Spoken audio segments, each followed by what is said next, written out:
Hello everyone, greetings to all and welcome that aspect.com।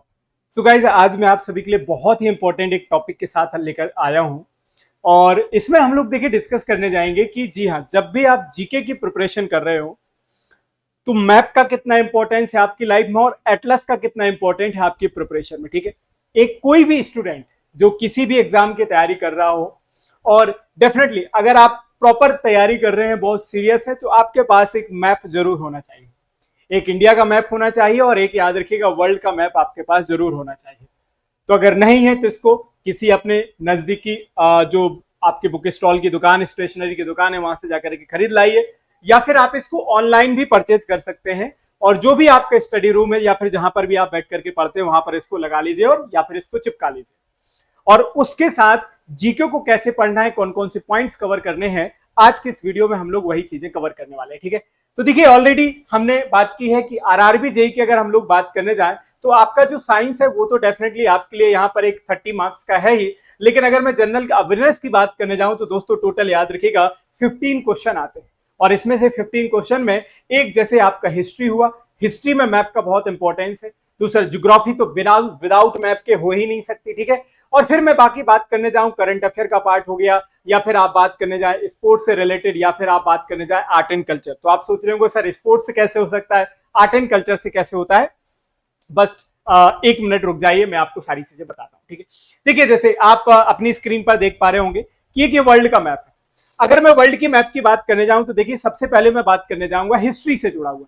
तो जब भी देखिए आप जियो पॉलिटिक्स पढ़ते हैं या जो भी आप वर्ल्ड हिस्ट्री पढ़ते हैं तो उसमें सबसे पहले आपने वर्ल्ड वॉर 1, वर्ल्ड वॉर 2 के बारे में पढ़ा होगा कि जो भी आपके कॉन्फ्लिक्ट स्टार्ट हुए जर्मनी के, पोलैंड के, या जो भी मैं बात करने जाऊं, ठीक है, अलग अलग जो कंट्रीज के ग्रुप बने तो ये किस तरीके से शुरुआत हुए।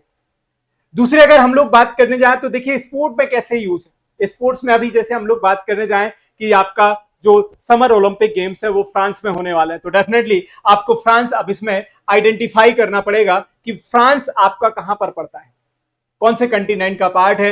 ये नॉर्थ अमेरिकन कंटिनेंट है, नॉर्थ साउथ अमेरिकन कंटिनेंट है, अफ्रीका का पार्ट है, एशिया का पार्ट है, या फिर ये जाकर के ऑस्ट्रेलिया का पार्ट है, या फिर यूरोप का पार्ट है। ठीक है, तो आप देख पा रहे होंगे दोस्तों कि अगर मैं जी हाँ फ्रांस की बात करने जाऊं तो आपका एक यूरोपियन नेशन है। जैसे अभी हाल ही में हम लोग देखने जाएं यूक्रेन का और रशिया का मुद्दा इस समय बहुत बड़े जोर तौर पर चल रहा है दोस्तों। ठीक है, तो यूक्रेन और रशिया वाला जो मुद्दा है ये भी अपने आप में बहुत इंपॉर्टेंट, तो आपको देखना पड़ेगा कि जी हाँ कौन कौन से कंट्रीज है जो यूक्रेन के आसपास है और रशिया से भी अपनी बाउंड्री यहाँ पर शेयर करते हैं। जैसे अभी यूक्रेन के प्रेसिडेंट व्लादिमीर जेलेंस्की में एस्टोनिया में जो नए इलेक्टेड प्राइम मिनिस्टर हैं उनके साथ इस कॉन्फ्लिक्ट को लेकर के डिस्कशन किया हुआ है। जैसे अभी आप देखने जाएं कि आपने देखा पढ़ा होगा कि जी हाँ इजराइल का और आपके किसका एक मुद्दा यहां पर चल रहा है, गाजा हवाई पट्टी का। ठीक है, तो बिल्कुल आपको वर्ल्ड मैप में ये सारी चीजें क्लियर दिखनी चाहिए। ठीक है, तो वर्ल्ड मैप में देखिए हमको क्या होता है कि लोकेशन आइडेंटिफाई करनी पड़ती है सबसे पहले। तो हिस्ट्री भी आप एक मैप की मदद से ही पढ़ना चाहिए। ठीक है, विदाउट मैप की मदद से मैं कभी भी आपको रिकमेंड नहीं करूंगा कि जी हाँ आप हिस्ट्री को लेकर के जाए। जैसे हम मान लीजिए कि हम लोग इंडिया को पढ़ रहे हैं, तो इंडिया में हम लोग पढ़ते हैं इंपॉर्टेंट जो हमारी इंडस वैली साइट्स है। इंडस वैली साइट जब भी बात करने जाओगे तो आपको मैप की जरूरत पड़ेगी कि आपका सुक्का जेंडर कहां पर है, आपका धौलावीरा कहां पर है, लोथल आपका कहां पर है। ठीक है, तो आपको राजस्थान है, गुजरात है दोस्तों, पंजाब है, जम्मू कश्मीर है, आपका जो मतलब ये दैमाबाद महाराष्ट्र है, और अगर उत्तर प्रदेश आलमगीर की बात करने जाऊं तो डेफिनेटली आपको चिन्हित करने पड़ेंगे। समझ में आ गया। Northern boundary, southern boundary, eastern boundary, western boundary देखनी पड़ जाएंगी आपको, रोपर साउथ देखनी पड़ेगी आपको, हड़प्पा मोहनजोदाड़ो आइडेंटिफाई करने पड़ेंगे। तो डेफिनेटली हिस्ट्री में भी आपको ये पूरा का पूरा हेल्प देखने को मिलेगा। या फिर हम लोग देखने जाएंगे कि भारत में जो अलग अलग बाहरी आक्रमण हुए, जिसमें सबसे पहले आप साइरस यानी कि हकमनी डायनेस्टी से जुड़ा हुआ पढ़ते हैं, ईरान से, तो वो टाइम पीरियड हमें देखना पड़ता है।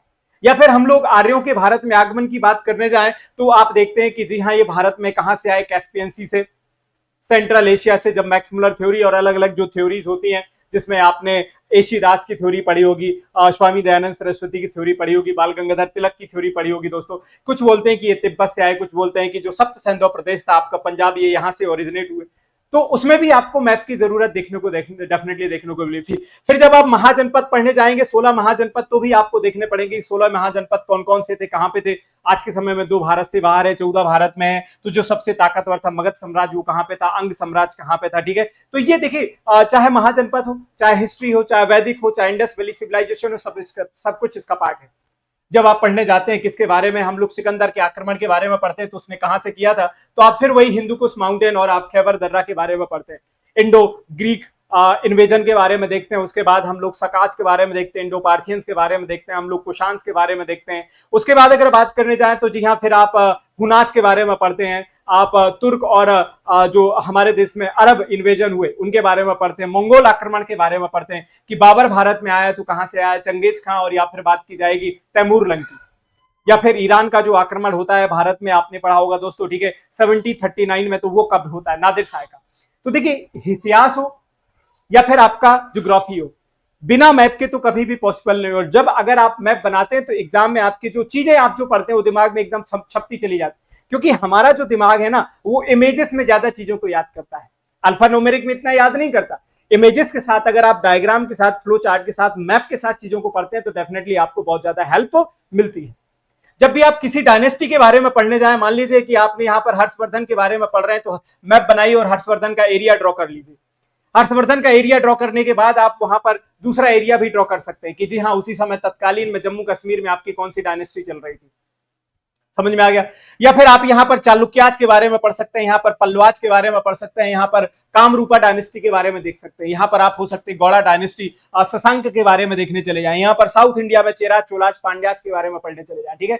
तो जब भी हिस्ट्री पढ़ने जाइए, डायनेस्टीज के डायग्राम मैप निर्माण करिए और उनकी बाउंड्री लाइन फिक्स कर दीजिए। जैसे आप तुगलक डायनेस्टी पढ़ने जा रहे हैं तो आपने नॉर्दर्न पार्ट में तुगलक डायनेस्टी देख ली, फिर आप बहमनी देख रहे हैं और उसके बाद विजयनगर साम्राज्य देखने जा रहे हैं। तो विदाउट मैप देखिए हिस्ट्री पूरी तरीके से इनकम्प्लीट है। अगर आप हिस्ट्री को पढ़ रहे हैं और मैप की मदद लेते हैं तो आपके लिए सबसे इंपॉर्टेंट हो जाएगा, ठीक है। अब देखिए आर्ट एंड कल्चर में इसमें क्या इंपॉर्टेंट है, जितने भी हम लोग मॉन्यूमेंट देखते हैं सब कहीं ना कहीं पर्टिकुलर आपके देश की किसी स्टेट में या यूनियन टेरिटरी में होंगे, तो वो सारे मॉन्यूमेंट्स को अलग अलग लोकेशन में चिन्हित कर लीजिए। अलग अलग स्टेट्स के जो भी फेस्टिवल है, जो भी फोक डांस है, उनको भी अलग अलग आइडेंटिफाई करना शुरू कर दीजिए। जो भी इंपॉर्टेंट नेशनल पार्क है, जो भी लेक्स है, डैम्स है, वाटरफॉल्स है, रिवर्स है, इंपॉर्टेंट प्रोजेक्ट्स है, इंपॉर्टेंट न्यूक्लियर पावर प्लांट्स है, तो ये सारा सब कुछ मैप का ही तो स्टडी। अगर मुझे भारत के 7 न्यूक्लियर पावर प्लांट पढ़ने होंगे तो मैं मैप की मदद से ही पढ़ना शुरू करूंगा कि सबसे पहले रावत भाटा में चला जाऊंगा, उसके बाद हम लोग काकरा पर्वत में चले जाएंगे, उसके बाद हम लोग चले जाएंगे तारापुर में, तारापुर के बाद में चला जाऊंगा कौन सा, कैगा, कैगा के बाद में चला जाऊंगा कुड़नकुलम, कलपक्कम, और उसके बाद नरोरा।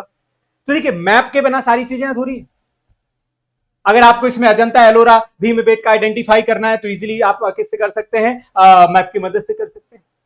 आपने राउफ डांस के बारे में पढ़ना है, आपने कामाख्या देवी टेंपल के बारे में पढ़ना है, सोमनाथ टेंपल के बारे में पढ़ना है, सन टेंपल के बारे में पढ़ना है, सबरीमाला टेंपल के बारे में पढ़ना है, मीनाक्षी अम्मन टेंपल और महाबलीपुरम टेंपल, या फिर आप बृहदेश्वरा मंदिर के बारे में पढ़ने जा रहे हैं, तो क्या विदाउट मैप पॉसिबल है? नहीं है। तो आप वैसे कॉपी में कितना भी लिखते रहिए लेकिन याद नहीं होगा, लेकिन अगर आप मैप में से करने जा रहे हैं तो डेफिनेटली आपको याद हो जाएगा। तो मैप का इस्तेमाल करिए। मैप याद रखिएगा, जो जीके है जनरल अवेयरनेस का पार्ट, वो विदाउट मैप स्टडी के बिल्कुल जीरो है। और अगर आप मैप की मदद से एक बार पढ़ना शुरू कर देंगे तो डेफिनेटली ना तो आपको ट्रिक्स लगानी पड़ेगी, ना ही तुक्के मारने पड़ेंगे, सीधे आपके दिमाग में इमेज छपती चली जाएगी। वर्ल्ड मैप याद रखिएगा, जब भी आप कंटिनेंट्स के बारे में पढ़ने जा रहे हैं तो वर्ल्ड मैप हमारे सामने होना ही चाहिए। जब भी आप ओशियंस के बारे में पढ़ने जा रहे हैं तो आपको सामने वर्ल्ड मैप होना ही होना चाहिए, ठीक है। आप अटलांटिक ओशियन के बारे में पढ़ने जा रहे हैं कि यहाँ कहाँ से और किस किस के बीच में पड़ता है, कौन कौन से अलग अलग इसमें आप कंटिनेंट के बारे में पढ़ने जा रहे हैं, ठीक है। इसका शेप कैसा होता है, कौन कौन सी बाउंड्रीज को टच करता है, कौन सा देश है जिसकी सबसे बड़ी हम लोग देखते हैं, जी हाँ, जैसे समुद्री तटीय रेखा है, या फिर भारत की बात करने जाए तो गुजरात की सबसे बड़ी समुद्री तटीय रेखा। तो चाहे आप ओशियंस के बारे में पढ़ने जाए, चाहे आप ओशियन करेंट्स के बारे में पढ़ने चले जाए, चाहे आप सूर्य का जो भी कह सकते हैं रेडिएशन विकिरण है, हीट विकिरण है, उसके बारे में पढ़ने चले डिस्ट्रीब्यूशन, तो भी आपको इसी को पढ़ना पड़ेगा। इंपॉर्टेंट ग्रासलैंड्स के बारे में पढ़ने जा रहे हैं तो भी आपको पढ़ना पड़ेगा। जैसे आपको इसमें पूछ लिया गया कि जो मिसिसिपी रिवर है कहां पर बहती है, आमूर रिवर कहां पर बहती है, ठीक है। तो ये जितने भी इंपॉर्टेंट आपकी वर्ल्ड की रिवर है वो भी तो आपको ये जो वर्ल्ड मैप इसी में ही आइडेंटिफाई करना पड़ेगा। आपको गोबी डेजर्ट के बारे में पूछ लिया, आपको यहाँ पर अरेबियन डेजर्ट के बारे में पूछ लिया, हो सकता है आपको कलहारी या फिर हमने सहारा डेजर्ट के बारे में पूछ लिया, तो फिर आप मैप से ही तो आइडेंटिफाई करना शुरू करेंगे। तो विदाउट मैप याद रखिएगा जीके बिल्कुल एकदम जीरो है। मैप का इस्तेमाल करिए, अगर नहीं खरीदा है तो बिल्कुल खरीदिए, अच्छी क्वालिटी का मैप लीजिए और जहां पर आप पढ़ते हैं बिल्कुल वहीं पर उसको चिपका लीजिए। सुबह उठने के बाद पहली नजर मोबाइल में न जाने से पहले मैप में जानी चाहिए, और रात में सोने से पहले बाबू ने खाना खाया या नहीं खाया इसका मैसेज रिप्लाई करने या देखने से पहले मैप में नजर जानी चाहिए। तो अगर आपने इतना काम कर लिया तो जीवन में आप सरकारी बाबू बन जाएंगे, और सरकारी बाबू बन गए तो बाकी तो बाबू बन ही जाएंगे। ठीक है, तो मैप को स्टडी करिए, मैप को अध्ययन करिए। जब भी हम लोग ज्योग्राफी, आर्ट एंड कल्चर या हिस्ट्री वाला पार्ट पढ़ते हैं, ठीक है, या स्टैटिक कोई भी फैक्ट हम लोग पढ़ने जाते हैं तो सबसे ज्यादा मैप स्टडी डिटेल में करते हैं। आपको रैमसर साइट्स पढ़नी है, आपको इंपॉर्टेंट लेक्स पढ़नी है वर्ल्ड की, आप कैस्पियन सी के बारे में पढ़ने जा रहे हैं, ठीक है, आप या फिर बैकाल लेक के बारे में पढ़ने चले जा रहे हैं, पेंगोंग तसो के बारे में पढ़ने जा रहे हैं, वुलर या फिर डल या चिल्का के बारे में पढ़ने चले जा रहे हैं, तो विदाउट मैप के आप कैसे इसको पढ़ सकते हैं। आपको इंपॉर्टेंट टाइम जोन्स देखने हैं, आप ग्रीनविच मीन टाइम के बारे में पढ़ने जा रहे हैं, भारतीय मानक समय रेखा के बारे में पढ़ने चले जा रहे हैं, तो विदाउट मैप कैसे हो पाएगा। आपने भारतीय स्टैंडर्ड समय रेखा देख ली और देखा ही नहीं कि वो कितने भारत के राज्यों से गुजरती है, या फिर आपने कर्क रेखा नहीं देखी भारत के कितने राज्यों से गुजरती है, तो फिर आप कैसे देख पाएंगे। फिर अपने आप को मैप में किसी पर्टिकुलर प्लेस में खड़ा करिए, आइडेंटिफाई करिए। ऐसा नहीं मैप में खड़े हो जाना है, जैसे मैंने यहां पर देख लिया कि मैं छत्तीसगढ़ में खड़ा हो गया, तो अब मैं देखूंगा कि छत्तीसगढ़ किन किन राज्यों के साथ सीमा यहां पर शेयर करता है, कि यूपी के साथ, मध्य प्रदेश के साथ, महाराष्ट्र के साथ, आंध्र प्रदेश के साथ, उड़ीसा के साथ, क्योंकि एग्जाम में क्वेश्चन ये भी तो आते हैं। हमारा भारत किन राज्यों के साथ सीमा शेयर करता है, किसके साथ सबसे बड़ी हमारी सीमा है, किसके साथ सबसे छोटी हमारी सीमा है, कौन कौन से राज्य किस देश की सीमा को शेयर करते हैं, विश्व में कौन सा कंट्री है जो विश्व की सबसे ज्यादा कंट्रीज की बाउंड्री को शेयर करता है, भारत का कौन सा राज्य है जो सबसे ज्यादा राज्यों की बाउंड्री को शेयर करता है, ये भी तो हमें आइडेंटिफाई करना है। जो भी इंटरनेशनल आपके स्ट्रेट होते हैं, जलडमरू मध्य होते हैं, वो भी हमें इसमें आइडेंटिफाई करना होता है कि बॉर्फरस स्ट्रेट कहां पर है, पाक स्ट्रेट कहां पर है, बेरिंग स्ट्रेट कहां पर है, सुंड्रा स्ट्रेट कहां पर पड़ती है। ठीक है, तो दोस्तों ये लगभग अगर आप देखने जाएं तो जो ज्योग्राफी का पार्ट है, स्टैटिक का सेक्शन है, आर्ट एंड कल्चर वाला पूरा का पूरा पार्ट है, और हिस्ट्री का पार्ट याद रखिएगा आपके मैप से ही पूरी तरीके से जुड़ा हुआ है। ठीक है, तो ये तो था कि मैप का कितना इंपॉर्टेंस है। आप क्या मैप का इस्तेमाल करते हैं या नहीं करते हैं, मुझे कमेंट सेक्शन में जरूर बताइएगा। और बाकी किसी भी अपडेट के लिए आप बिल्कुल मेरे साथ जुड़ सकते हैं मेरे टेलीग्राम ग्रुप में। टेलीग्राम ग्रुप का नाम है @SUSAT-टेक्स्टबुक। और बाकी दोस्तों मैं बता दूं, जी हाँ, अगर आप प्रिपरेशन कर रहे हैं इस समय अपने बेहतरीन RRB जेईई या फिर अपकमिंग SSC जेईई 2025 के लिए, तो हमारे साथ आप जुड़ सकते हैं दोस्तों। ठीक है, और देखिए मेरे पूरी एक प्लेलिस्ट मिल जाएगी जहां पर जाकर के आप मेरे जितने भी क्लासेस हैं उन सभी को एक्सेस कर सकते हैं दोस्तों। ठीक है, तो सारे क्लासेस के आपके प्रॉपर तरीके से एक्सेस मिल जाएंगे, और आप यहाँ पर डिस्क्रिप्शन में चले जाइए, हर एक मैंने टॉपिक प्रॉपर तरीके से कवर किया, प्लेलिस्ट भी है, टेलीग्राम ग्रुप भी है, और यहाँ पर जाकर के आपको हमारा RRB जेईई का कोर्स मिल जाएगा। तो आपको मालूम है नोटिफिकेशन आ चुका है, 7000 से ज्यादा वैकेंसी है, और जी हाँ ये डेट है 30 जुलाई स्टार्ट हो जाएंगे रजिस्ट्रेशन, और 29 अगस्त आपका लास्ट डेट है। ठीक है, और लगभग ये मान लीजिए कि 6 से 7 महीने ही मिलने वाले हैं हार्डली। तो CBT 1 CBT 2 के सिविल, मैकेनिकल, इलेक्ट्रिकल, इलेक्ट्रॉनिक्स के सारे कोर्स हमने लॉन्च किए हैं। प्रॉपर तरीके से जुड़िए, सब कुछ मिलेगा, current affair, technical, non technical, everything will be provided in a very detail, और इंडिया के बेस्ट टीचर्स के द्वारा प्रोवाइड किया जाने वाला है। बेस्ट कंटेंट मिलने वाला है, मॉक टेस्ट मिलने वाले हैं, और नंबर ऑफ मॉक टेस्ट मिलने वाले हैं। ठीक है, आप देखिए जरा कि जी हाँ 1400 मॉक टेस्ट यहाँ पर इंक्लूडेड है, और ऑलरेडी 1,95,000 स्टूडेंट ऑलरेडी रजिस्टर करके अभी मॉक टेस्ट दे रहे हैं। तो आप देखिए जरा कि इंडिया लेवल पर आपका कंपटीशन कितना हाई है। तो आप जब इंडिया लेवल पर मॉक टेस्ट देंगे तो आपकी रैंक आएगी और पता चलेगा कि हम कितने पानी में। तो 2 सब्सक्रिप्शन है, 1 ईयर का, 6 मंथ का, और आई विल रिकमेंड 1 ईयर की सब्सक्रिप्शन में जा सकते हैं और यूज कर सकते हैं कूपन कोड YSHIVK और जैसे ही आप इसको अप्लाई करेंगे so yes you will get the discount. तो चलिए गाइस, ये था एक इंपॉर्टेंट अपडेट।